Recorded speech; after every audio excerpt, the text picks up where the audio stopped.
bulletin mondial d'émission. Le rêve d'Enoch, partie 2.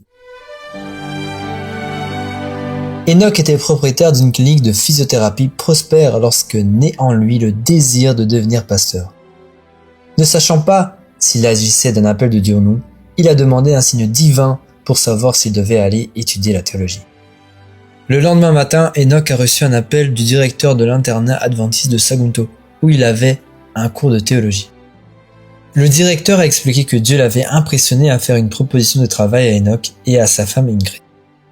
Il leur a offert un salaire et un logement pour qu'Enoch et Ingrid deviennent surveillants de l'internat. Enoch n'en croyait pas ses oreilles. Il a eu la certitude que c'était un appel de Dieu à devenir pasteur. Mais Ingrid avait des doutes sur le fait de tout abandonner là où il vivait, à Barcelone, et avait demandé à Dieu un signe très précis. Ingrid a prié en disant que, si c'était la volonté de Dieu, le responsable du ministère de la jeunesse de l'église en Espagne enverrait un message au sujet d'un projet qu'elle avait proposé. 30 minutes plus tard, le responsable des jeunes a envoyé un message au sujet du projet pour lequel Ingrid avait prié. Aujourd'hui, Enoch et Ingrid vivent et travaillent au collège adventiste de Sagunto. Enoch a vendu sa part de la clinique de physiothérapie, il étudie la théologie et témoigne de son appel.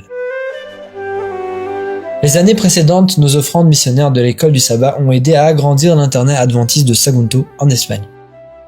Nos offrandes ont agrandi le département de théologie du campus, en plus de construire l'internat pour filles où Ingrid travaille.